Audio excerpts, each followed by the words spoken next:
In 1985, a state losing young people was a crisis. It made the news. It prompted task forces, economic development initiatives, and urgent conversations about what the state was doing wrong.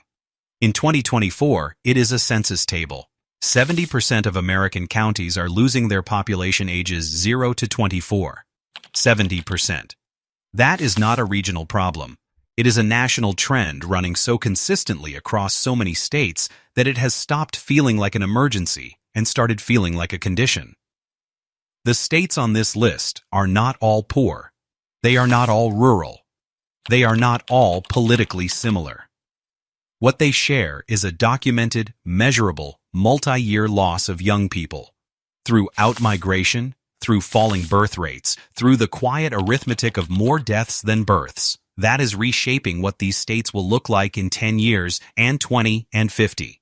Nationally, the population under age 18 declined by 1.7% between 2020 and 2024. The population over 65 grew by 13% over the same period. In 11 states as of 2024, older adults now outnumber children entirely. In 2020, there were 3. Every number on this list comes from the U.S. Census Bureau, the Cooper Center for Public Service at the University of Virginia, the Federal Reserve Bank of Boston, and verified state-level data. Nothing here is a projection without a source. Everything here is already happening. Subscribe now because number 1 on this list has been losing its young people continuously since 1950, not as a trend, not as a blip, as a documented, decade-by-decade structural condition that no administration has reversed. Let's count it down. Number 10. New Hampshire. Low birth rates, aging future. New Hampshire's birth rate is 8.8 births per 1,000 population, the second lowest of any state in the country, according to the New Hampshire Department of Education and Pew Charitable Trust's data. Every New England state ranks among the top 6 for lowest birth rates nationally. New Hampshire is pulling up the rear. The consequences are already embedded in the school enrollment numbers. Since 2002, public school enrollment in New Hampshire has dropped from 207,684 students to approximately 161,755, a decline of nearly 46,000 students over 2 decades. That is not a rounding error. That is the equivalent of emptying every public school in the state's second-largest city. The fastest-growing age group in New Hampshire is 55 and older, which now represents 34% of the state's population, according to census data. The population of children in New Hampshire has declined by 6% over the past 20 years.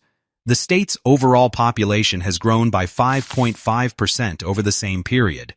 The growth is older. The children are fewer. New Hampshire has a median age of 43.6, the second oldest in the country alongside Vermont, behind only Maine. Living in New Hampshire is like being handed a house that was beautifully maintained by the last generation and realizing there may not be enough of the next one to keep the lights on. Number 9. Rhode Island. When seniors outnumber children, Rhode Island joined the list of states where seniors outnumber children for the first time in 2024, according to Census Bureau Vintage 2024 estimates. It was one of 8 states to cross that threshold between 2020 and 2024, states where the gap between births and aging had grown wide enough to flip the balance. Rhode Island's general fertility rate stands at 45.2 births per 1,000 women of childbearing age, the third lowest in the country, according to Pew Charitable Trust's 2025 data. Vermont is the only state lower. Rhode Island is also small. What that means in demographic terms is that every young person who leaves, every birth that does not happen, and every senior who ages into a higher care phase carries proportionally more weight than it would in a larger state. A loss of 10,000 working-age residents in Rhode Island is a different kind of problem than the same loss in Texas. Rhode Island has experienced consistent net domestic outmigration, more residents leaving for other states than arriving from them, with annual losses that, relative to the state's total population of roughly 1 million people, represent a meaningful and sustained drain on its working-age base. The The state's Providence-Warwick metro area became one of 3 metro areas with more than 1 million people to have more older adults than children for the first time in 2024, alongside Cleveland and Hartford. Living in Rhode Island is like watching the tide go out and realizing the water that is leaving is the young kind, and the kind coming in is retired. Number 8. Pennsylvania. More deaths than births. Pennsylvania is one of a group of northeastern states that recorded more deaths than births every year from 2020 through 2023, according to Census Bureau data. In the 2022 to 2023 period, Pennsylvania's natural change was approximately negative 23,000. 23,000 more Pennsylvanians died than were born that year. This is not a crisis in a single bad year. It is the arithmetic consequence of a state that has been aging faster than it has been replacing itself. For multiple consecutive years, with no reversal in sight, Pennsylvania also experienced net domestic outmigration of approximately 25,000 people in 2022 to 2023, thousands of residents, disproportionately younger workers, leaving for other states. International immigration of roughly 37 to 38,000 partially offset those losses at the total population level, masking the underlying dynamic. The people leaving are younger, the people staying are older, and the people being born are fewer than the people dying. Pennsylvania crossed the threshold into having more seniors than children in 2024, one of 8 states to do so between 2020 and 2024, according to Census Bureau Vintage 2024 data. Living in Pennsylvania is like running a conveyor belt in 2 directions at once. Births and young people moving out on one end, seniors and deaths arriving on the other, and the net direction of the belt is not the one that builds a future workforce. Number 7. Illinois. Losing its working-age population. Illinois lost 56,235 residents to domestic outmigration between 2023 and 2024, according to Census Bureau data. Among all 50 states, only California and New York recorded larger net domestic migration losses that year. Over the 4-year period from 2020 to 2024, Illinois lost 139,399 net domestic migrants, one of the largest 4-year outflows of any state in the country. The demographic profile of who is leaving makes this worse than the headline number suggests. IRS migration data and analyses from the Illinois Policy Institute document that millennials, the 25 to 44 age cohort that represents the core O's, FEA state's labor force and the primary source of new births, have been leaving Illinois at rates that exceed any other age group. Chicago saw a net loss of 8,580 millennials in the most recently measured year. The city that is supposed to be Illinois' economic engine is exporting its engine-age workers. Illinois does receive international migrants in significant numbers, enough to keep its total population nominally growing in some years. But domestic migration is not a neutral phenomenon. The people who leave chose to leave. The people who arrive chose to come. And the people Illinois is exporting are younger, working age, and more likely to have children than the people the state is retaining. Living in Illinois is like a company losing its most productive employees faster than it can hire, and counting the new hires as evidence the problem is solved. We are halfway through. The 5 states ahead are where the youth decline is the most structurally embedded, the most demographically visible, and in most cases, the most resistant to any short-term reversal. Number 1 has been losing young people continuously for over 70 years. Stay with us. Number 6. Oregon. From growth to aging decline. Oregon became one of 8 states to cross the threshold into having more older adults than children between 2020 and 2024, according to Census Bureau Vintage 2024 data. In 2020, that status was held by only 3 states: Maine, Vermont, and Florida. Oregon's arrival in that category reflects a decade of low fertility and a population that has been aging without replacing itself at sufficient rates. Oregon's general fertility rate stands at 45.9, the 4th lowest in the country, behind Vermont, Rhode Island, and Washington, D.C. Oregon has also seen net domestic outmigration in recent years, more people leaving for other states than arriving. The state that spent decades being described as a desirable Pacific Northwest destination has been on the losing side of that calculation. The impact is landing in the school system. Oregon's student enrollment declined by more than 40,000 students between 2012 and 2022, according to Oregon Department of Education data, a decade-long contraction driven by falling birth rates and outmigration of young families. Districts across rural eastern and southern Oregon have been consolidating buildings and eliminating programs at a pace that mirrors what northern New England went through a decade earlier. Living in Oregon is like watching a forest you love start losing its younger trees and telling yourself the canopy still looks full from above. Number 5. New York. Young people are leaving. New York lost 120,917 residents to domestic outmigration between 2023 and 2024, according to Census Bureau data.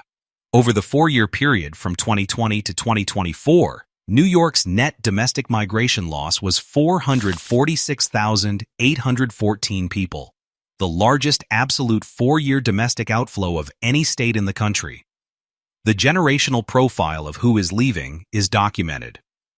City-level data shows New York City losing a net of 13,667 millennials in the most recently measured period, a reversal from the era when New York was the top destination for people in their 20s.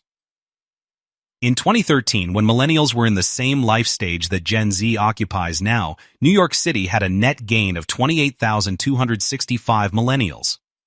That number is now negative. International migration partially offsets New York's domestic losses. But the IRS migration data make clear who is leaving. It is not the wealthy, not the established. It is the young and those, middle income, the households who cannot afford New York's housing on a teacher's salary, a nurse's salary, or a starting salary in any field that is not finance, tech, or law. New York's state median age is above the national average and rising. The domestic outmigration has been large enough and young skewing enough to accelerate the aging of the population that remains. Living in New York is like being the last person at a party who keeps saying it is still going because the music is still playing. The guests who were there from the beginning have already left. Number 4. Vermont, America's lowest birth rate. Vermont has the lowest general fertility rate of any state in the country, 42.1 births per 1,000 women of childbearing age, according to Pew Charitable Trust's 2025 data. This is not a recent development. Vermont's fertility rate has been declining for decades and reached its current record low in 2023. The consequences are written into the demographic composition of the state. Children, residents under 18, make up just 17% of Vermont's population in 2024, the lowest share of any state in the country, according to visual capitalist analysis of Census Bureau data. Vermont and Maine were 2 of only 3 states where older adults already outnumbered children in 2020, a distinction they have held together since before the national trend caught up with them. Vermont's share of children fell by 5.78 percentage points between 2000 and 2020, one of the 3 largest declines of any state over that period. Vermont has made genuine efforts to attract young people and remote workers. The state offered financial incentives to people who relocated there and worked remotely. The program was real, the participants were real, and the numbers were modest relative to the demographic hole the program was trying to fill.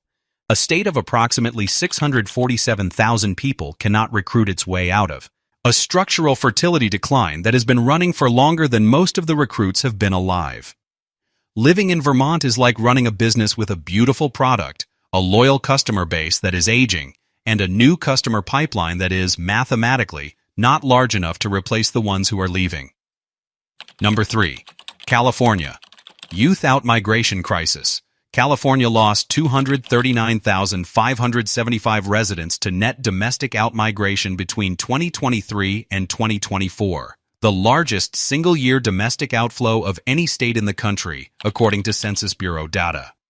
Over the 4-year period from 2020 to 2024, California's net domestic migration loss was approximately 530,000 people. California retains something most of the states on this list have already lost: more births than deaths. Natural increase, the excess of births over deaths, remains positive in California, and international immigration continues to bring younger residents. These two forces have kept the state's total population from declining. They have not reversed the direction of the domestic departure. The people leaving California for other states are disproportionately young, middle-income families, the demographic most sensitive to housing costs, and the calculation of whether the life they want is achievable where they are. The cities receiving them, in Texas, Nevada, Arizona, Idaho, are not receiving random cross-sections of California. They are receiving the people who ran the numbers and decided the numbers no longer worked. California still attracts Gen Z. The state posted a net gain of nearly 44,000 Gen Z adults from other states in 2022, according to Zillow analysis of census data.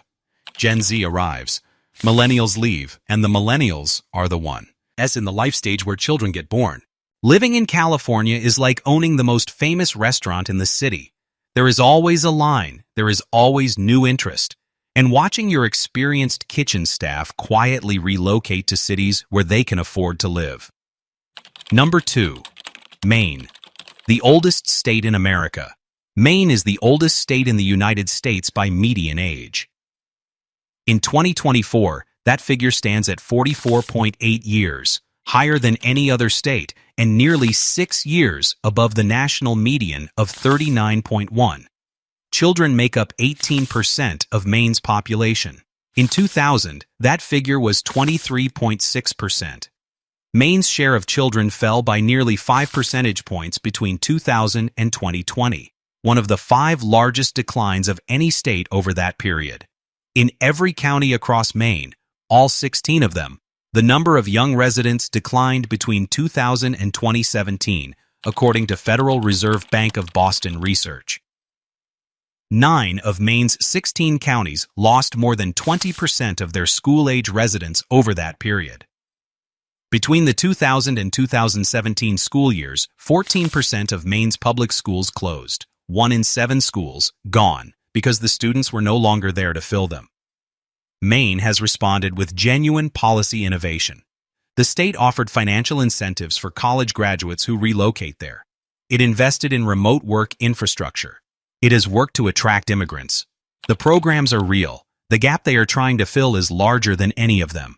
Maine's median age has not increased since 2020, a striking data point and a sign that the wave of arrivals during the pandemic years, many of them remote workers and retirees, temporarily stabilized the number.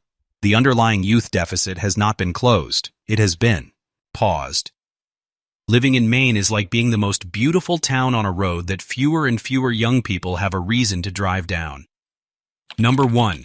West Virginia. 70 years of youth decline. West Virginia has lost population in every census decade since 1950. Every decade. Without exception. The coal economy that built the state extracted what it needed across the first half of the 20th century and then left.